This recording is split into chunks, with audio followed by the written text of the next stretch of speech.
नमस्कार। मुंबई आसपास में आप सबका हार्दिक स्वागत।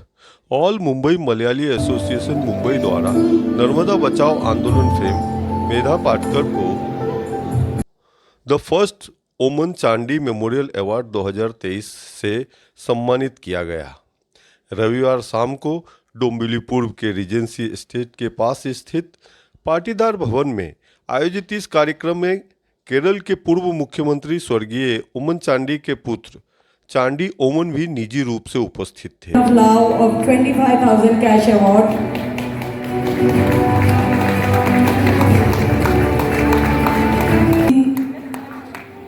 Names that come ahead is the Narmada बचाओ आंदोलन। कार्यक्रम में बड़ी संख्या में मुंबई भर के मलयाली समाज की महिला एवं पुरुष उपस्थित थे। कार्यक्रम के अपने संबोधन में नर्मदा बचाओ आंदोलन की मुखिया रही मेधा पाटकर ने अपने और केरल के स्वर्गीय मुख्यमंत्री ओमन चांडी से संबंधों पर विस्तृत रूप से बात की। उन्होंने किसी भी राजनीतिक दल से अपने संबंध नहीं होने की बात कहने के साथ यह भी कहा कि देश में जब कांग्रेसी राज था तो उस समय इतनी विकट स्थिति नहीं थी। इसके साथ ही उन्होंने केंद्र की नरेंद्र मोदी सरकार की नीतियों पर जमकर कटाक्ष किया। आइए सुनते हैं नर्मदा बचाओ आंदोलन फेम मेधा पाटकर जी का पूरा भाषण। आज ओमन चांडी जी को याद करते हुए मेरा मन भर आता है। एक तो आज के देश की परिस्थिति और आज की नर्मदा घाटी में कोई नरेंद्र दामोदर दास मोदी सरकार की पोल खोल हजारों लोगों के घर ध्वस्त हुए हैं। 16 सितंबर से हजारों एकड़ जमीन डूब गई है। इनके सरदार सरोवर के पूरे दावे यानी क्लेम्स झूठे साबित हुए हैं। आज हमारे लोग भोपाल गए हैं। हजारों लोग रास्ते पर बैठकर चक्काजाम करते हुए कुछ अपना थोड़ा सा हक ले चुके हैं, पर 38 साल के नर्मदा बचाओ आंदोलन ने 50,000 परिवारों का पुनर्वास लेने के बाद सरकार के सभी लेवल्स और आंकड़े झूठे साबित हुए। आप सोच नहीं सकेंगे कि किस प्रकार से मोदी जी का जन्मदिन मनाने के लिए नर्मदा घाटी को मरण दिन भुगतना पड़ा है, क्योंकि उन्होंने पानी छोड़ा नहीं और गुजरात के भी भरूच और अंकलेश्वर के शहर भी डूब गए।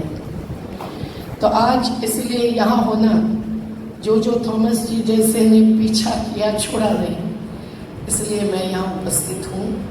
पर मैं दुखी हूँ और आप जो भी हमारी प्रशंसा कर रहे हैं, पुरस्कार दे रहे हैं, वो किसी व्यक्ति का कार्य हो ही नहीं सकता। आप सब जानते हैं कि हमारे यहाँ गरीब बस्तियों के नीदा बहन, महेश लिंबोचिया, ये सब लोग आए हैं। हमारे श्रमिक जनता संघ के सुनील कंद जी और गणेश भाई और साथी आए हैं, और हमारे सभी संयुक्त किसान मोर्चा के किसान भी आज भोपाल में हजारों की तादाद में बैठे हैं। तो एक नहीं कई संगठनों से जुड़ते हुए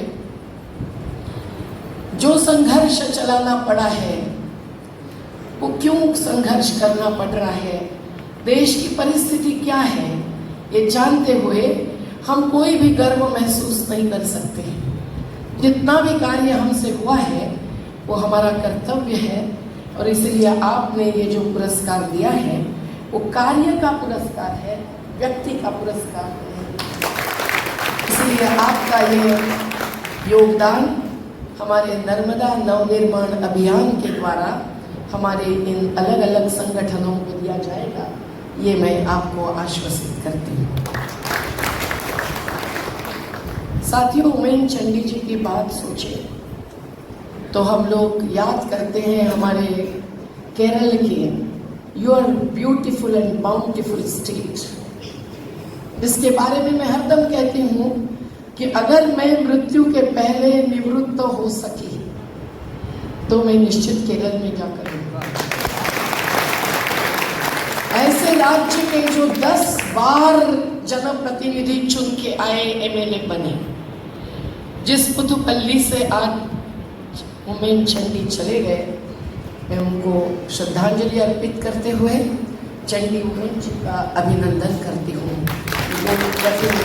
कौन चुना जाता है 10 बार?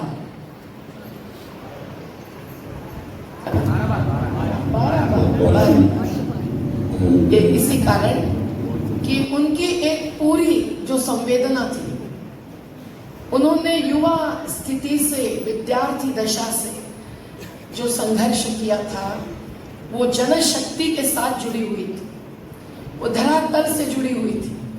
और ये मैं ऐसे ही हवा में नहीं कह रही। इस अवार्ड को स्वीकारते हुए मुझे कई लोगों ने पूछा, तो क्या आप कांग्रेसी हो गई हैं? मैंने कहा नहीं भाई, हम तो किसी भी दल के सदस्य नहीं हैं। लेकिन ये निश्चित कि उमेन चंडी जी के प्रेरणा को लेकर जो ऑल मुंबई मलयाली एसोसिएशन आप सबके सहयोग से ये पुरस्कार कार्य का जाहिर किया है, उसके लिए उनको हम धन्यवाद देते हैं।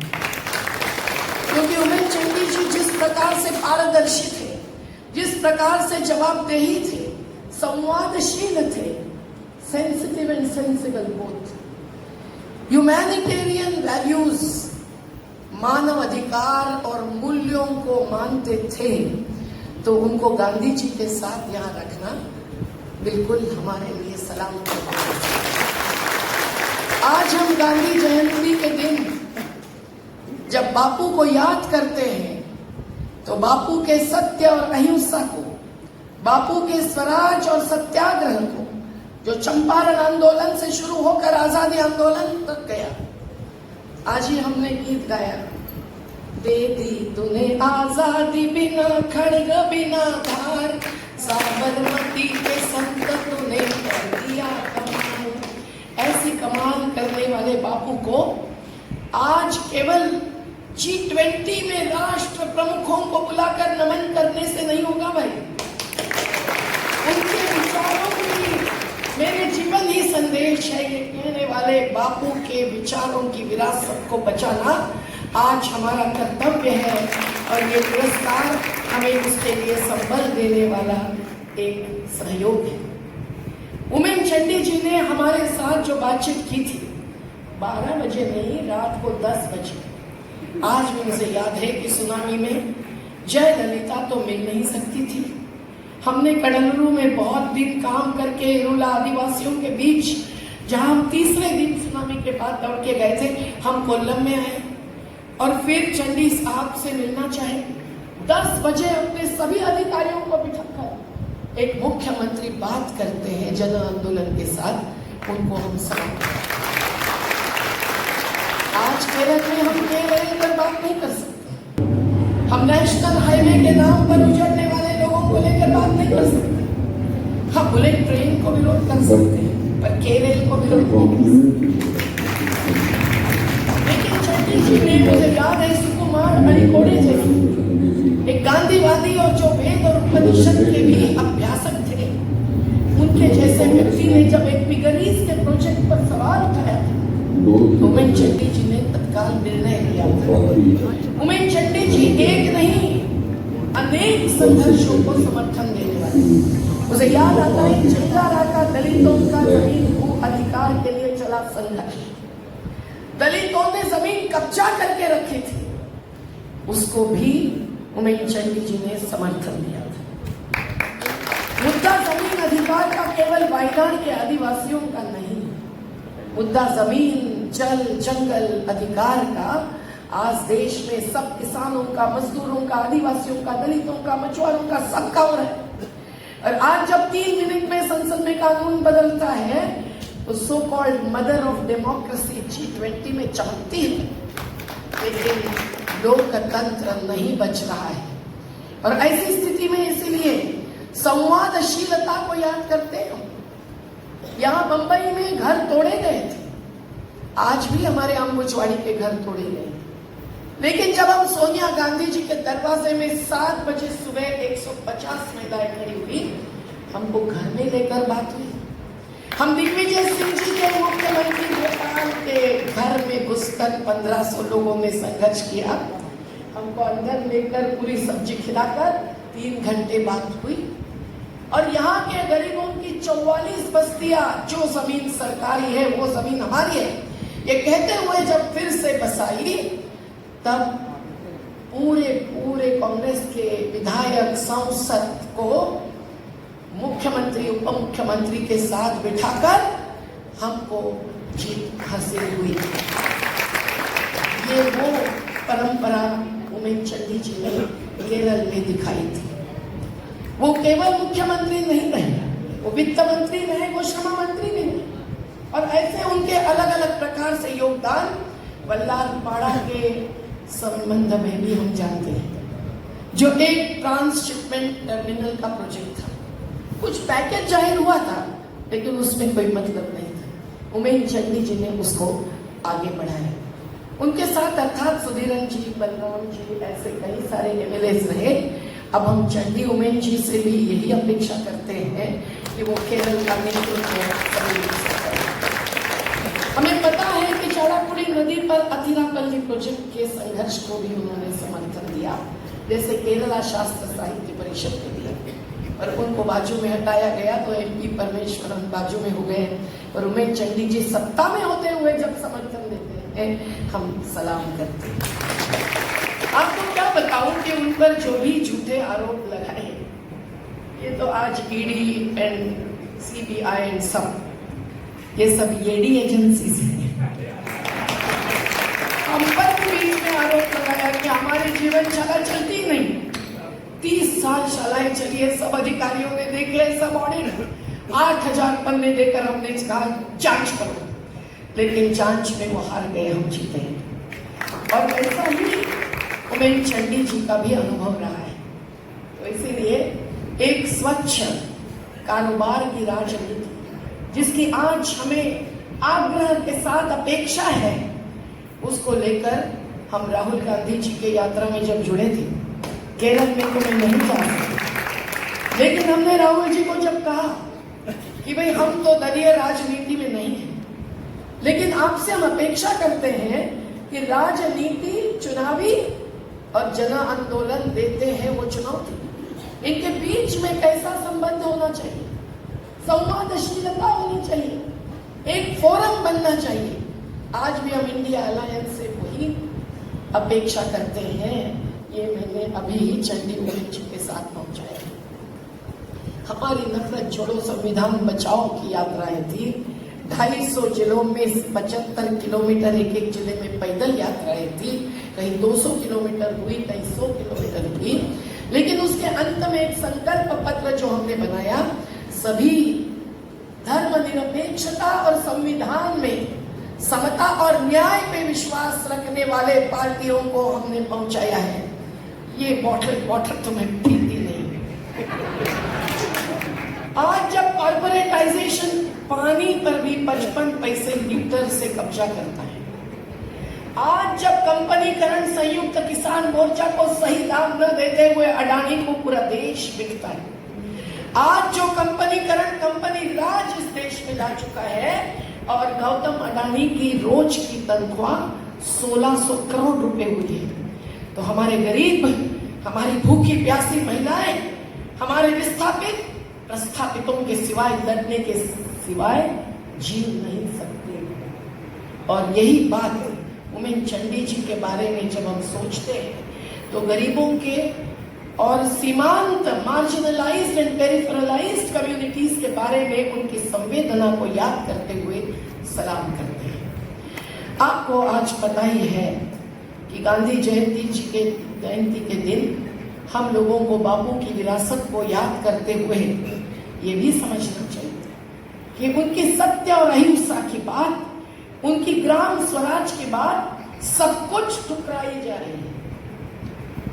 हर इतिहास को बदल रहे हैं, केवल रेलवे स्टेशन के नाम ही नहीं बदल रहे। क्रिश्चियनों पर 300 हमले हुए हैं, मुसलमानों पर कल ही मैं मध्य प्रदेश में थी, रात भर के सफर करके यहाँ सुबह धार जिले में कुक्षी में जो हमला हुआ, वो किस प्रकार का हमला? एक भी गलती जिन्होंने नहीं की उनके ऊपर हमला होता है, उनकी दुकान जलाए जाते हैं, बुलडोजर कोर्ट बन जाता है और वही निर्णय लेता है घर तोड़ने का। ऐसा कभी उमेन चंडी जी के समय सत्ता में होते हुए केरल में नहीं हुआ। ये बात हमको याद करनी है। और इसीलिए ये सामाजिक तान तनाव जो आज बढ़ रहे हैं, ये सामाजिक विभाजन जो आज बढ़ाया जा रहा है,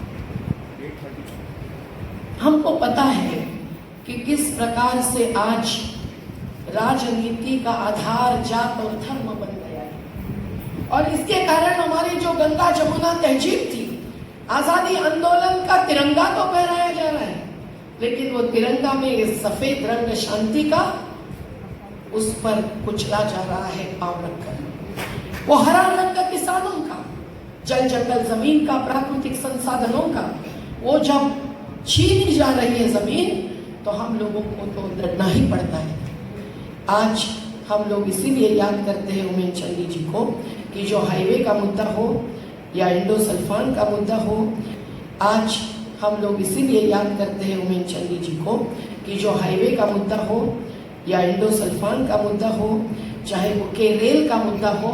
आखिरी में मेरी मुलाकात उनकी त्रिवेंद्रम के रास्ते पर जब वो चुपचाप आके बैठ गए थे, उस समय मुझे समझ में ही नहीं आया कि चंडी साहब यहाँ बैठे थे, लेकिन हजारों लोग जो अपनी जमीन को बचाना चाहते थे केरल से, जो केरल की अर्थव्यवस्था को बचाना चाहते थे, कुछ चंद घंटों में जल्दी पहुंचने के लिए हजारों को विस्थापित करना नहीं चाहते थे, उनके साथ उमेन चंडी जी के नेतृत्व में यूडीएफ के अलायंस में भी थी। ये मैं आज याद करती हूँ। आज यहाँ भी हम लोग देख रहे हैं कि जिस प्रकार से शहरी गरीबों पर हमला हो रहा है, पलायन केरल में तो 2 प्रकार का होता है, पर एक प्रकार का ज्यादा होता है जो गल्फ कंट्रीज में जाते हैं अपने माँ पिताजी को छोड़कर, क्योंकि आज की अर्थव्यवस्था बापू के रोजगार मूलक अर्थव्यवस्था को मानती नहीं है, स्वराज्य को मानती नहीं है। ग्राम सभा की सहमति के बिना जंगल बाबा रामदेव अडानी को देने के लिए 1980 का वन सुरक्षा कानून बदला जाता है, बायोडाइवर्सिटी एक्ट बदला जाता है। हिमालय धंस रहा है, हमको जोशीमठ भी बचाना है, हमको पश्चिम घाट भी बचाना है, हमको केरल में आए हुए बाढ़ से, सूखे से हर किसान, मजदूर, पशुपालक को, मछुआरों को बचाना है। हमारे नेशनल फिश वर्कर्स फोरम के लोग आज भी किनारे पे लड़ रहे हैं, केरल के ही नहीं गुजरात के भी। आज उन पर जब हमला होता है तो किस प्रकार से विकास की अवधारणा का झूठापन साबित होता है कि नरेंद्र दामोदर दास मोदी जी गुजरात चुनाव के पहले जो भी कहते हैं, आज नर्मदा में उनकी सब बात झूठी साबित हुई। हम खुश नहीं हैं क्योंकि उससे गुजरात को भी खो दिया है उनका जन्मदिन मनाने के लिए, तो हम मरण दिन नहीं सह सकते। तो ये विकास की अवधारणा पर आज जो सवाल उठे, जो संघर्ष का कार्य चल रहा है, शहरी गरीबों का आवास अधिकार के लिए, भोजन अधिकार के लिए, किसी का रोजगार के अधिकार के लिए, इसको नजरअंदाज करने के लिए अगर जाति और धर्म का यानी अस्तित्व के मुद्दे के बदले अस्मिता के मुद्दे को उछालने का और उकसाने का काम अगर होता है, तो राहुल गांधी जी जैसी यात्रा हर राजनेता ने करने की जरूरत इस देश में पैदा हुई।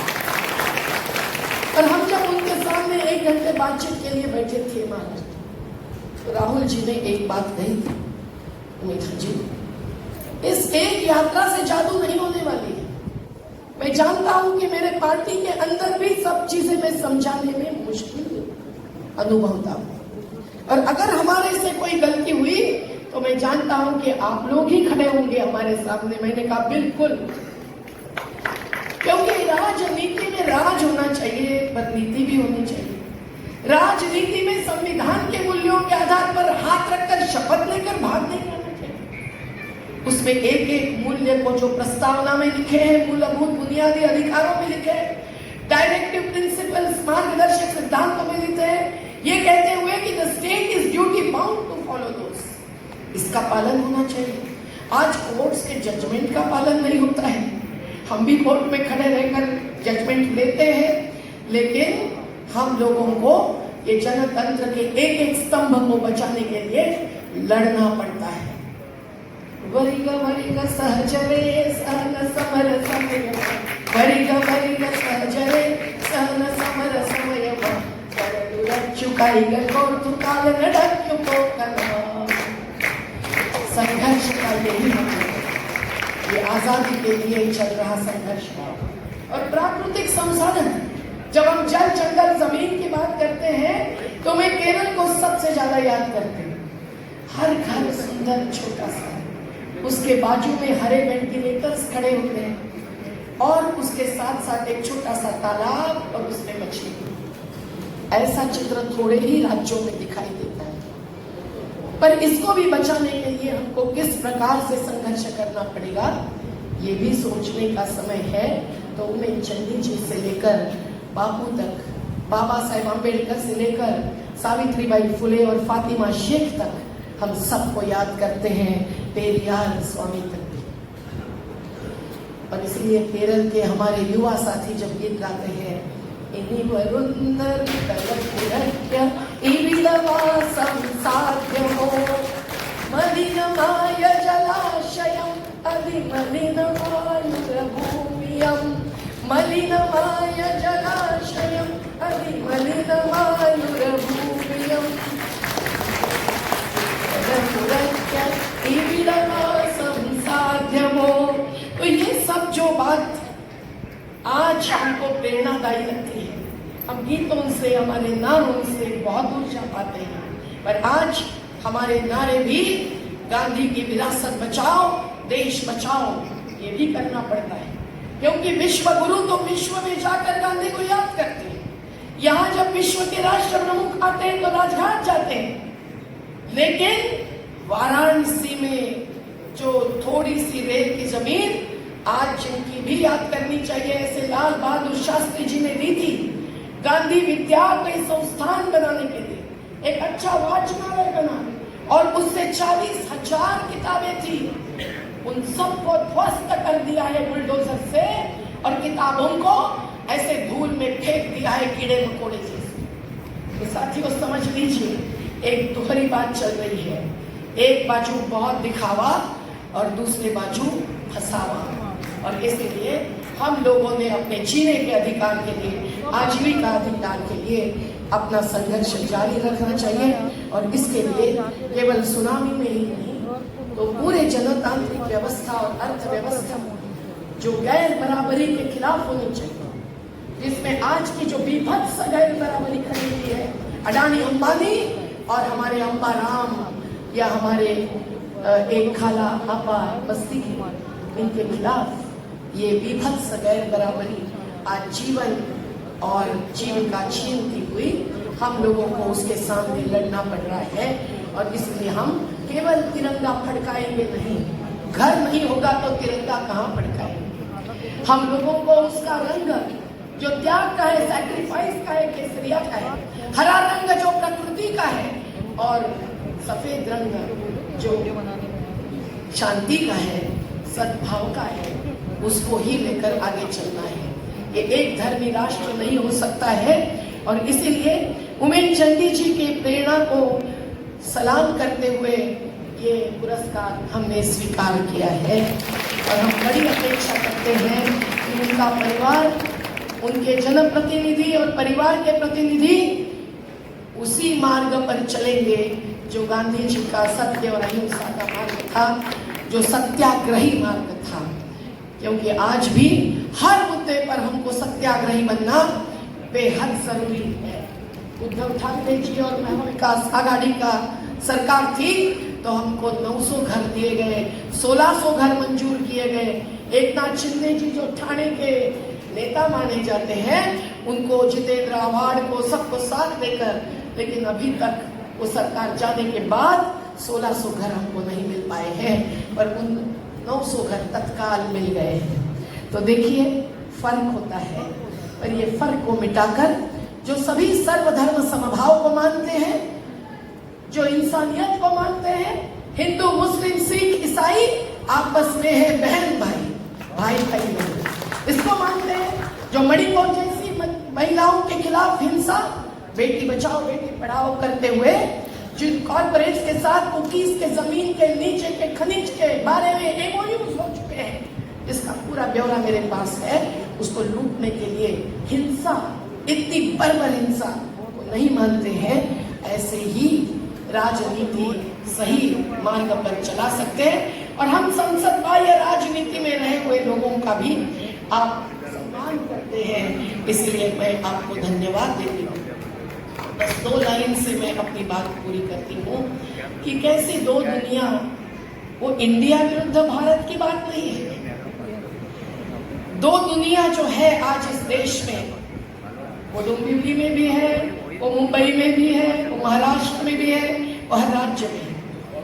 उसमें फर्क समझकर ही हमको एक नागरिक, न केवल मतदाता, एक नागरिक का धर्म जो मानव धर्म, प्रकृति धर्म और संवैधानिक धर्म होना चाहिए, उसको ही लेकर अपना वोट ही नहीं अपनी राय लेनी चाहिए, अपना मार्ग स्वीकारना चाहिए। और इसीलिए जावेद अख्तर जी का वो छोटा सा गीत आपको सुना। एक हमारी एक है उनकी, मुल्क में है आवाज़ें दो। एक हमारी एक है उनकी, मुल्क में है आवाज़ें दो। अब तुम पर है कौन सी तुम आवाज सुनो, तुम क्या मानो। अब तुम पर है कौन सी तुम आवाज सुनो, तुम क्या मानो। हम कहते हैं नफरत छोड़ो, इंसानों से प्यार करो। वो कहते हैं खून खराबा होता है तो होने दो। वो कहते हैं भूले बिसरे मंदिर मस्जिद याद करो। हम कहते हैं बेघर इंसान को आबाद करो। हम कहते हैं बेघर इंसान को आबाद करो। जिंदाबाद साथियों, मुंबई कल्याणी एसोसिएशन और आप सबको और चंद्रमोहन जी को मैं धन्यवाद देते हुए उनसे अपेक्षा भी व्यक्त करती हूँ और विश्वास भी व्यक्त करती हूँ, और इसलिए आप सब लोगों को सलाम करते हुए विनम्रता से स्वीकार करती हूँ। जिंदाबाद।